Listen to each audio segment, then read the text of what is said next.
À la naissance, l'humeur vitrée adhère à la rétine, et un jour ou l'autre de la vie, de façon physiologique, c'est-à-dire normale, le vitré se détache spontanément. C'est ce que l'on appelle le décollement postérieur du vitré, responsable, lors de sa constitution, de petites étincelles périphériques, et de façon définitive, de mouches volantes appelées myodésopsies. Ce sont les opacités vitréennes qui s'interposent entre la lumière et la rétine et qui projettent des ombres chinoises grises ayant la forme de cheveux ou de flocons. Le décollement du vitré pouvant être à l'origine du décollement de la rétine, le malade devra se faire contrôler le fond d'œil pour s'assurer d'une absence de danger.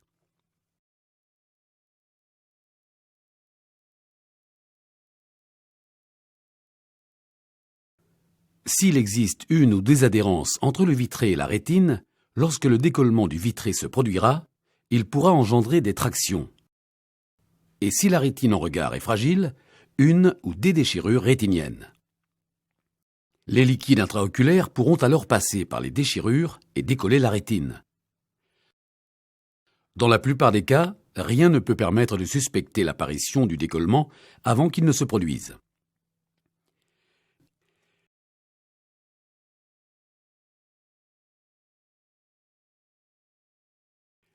Les signes ressentis par le malade pourront être des éclairs, une pluie de suie ou une amputation du champ de vision dont il ne se rendra compte souvent que lorsque la vision centrale sera atteinte.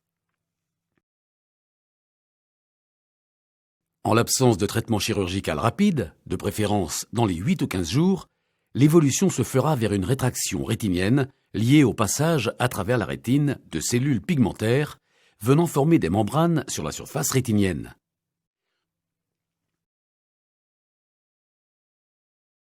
Lorsque la rétine est rétractée, la chirurgie devient beaucoup plus compliquée et les chances de guérison diminuent nettement.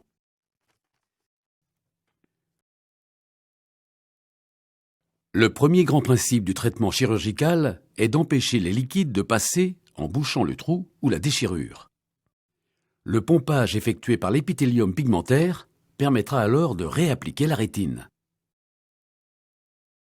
Pour ce faire, le chirurgien devra tout d'abord s'attacher à rechercher tous les trous ou déchirures, même les plus petits, afin d'exercer sur leur bord une réaction inflammatoire par cryothérapie ou laser qui se transformera en réaction adhésive lorsque la déchirure sera remise à plat.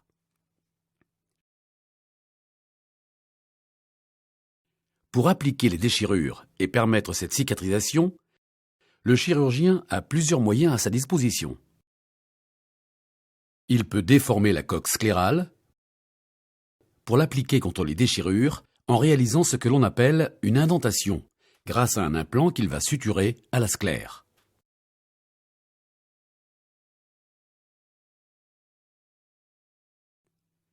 Il peut réaliser un tamponnement interne, c'est-à-dire repousser la rétine contre la coque en injectant dans l'œil une bulle de gaz qui se résorbera spontanément,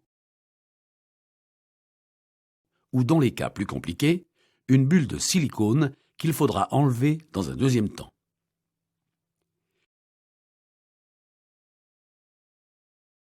Il pourra enfin enlever les tractions vitréennes à l'origine du décollement et redonner de la souplesse à la rétine en pratiquant une vitrectomie, c'est-à-dire l'ablation du vitré.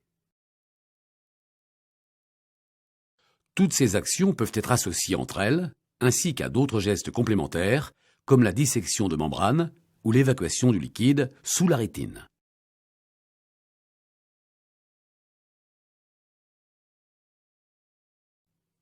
Les risques d'échec de la première chirurgie existent toujours, car le chirurgien ne peut pas maîtriser le potentiel évolutif propre à chaque décollement, surtout s'il est ancien ou compliqué.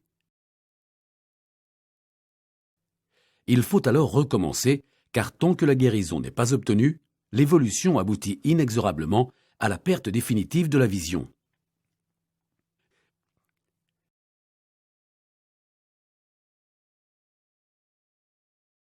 Dès la sortie de la clinique, vous mettrez ou ferez mettre des gouttes de collyre dans votre œil.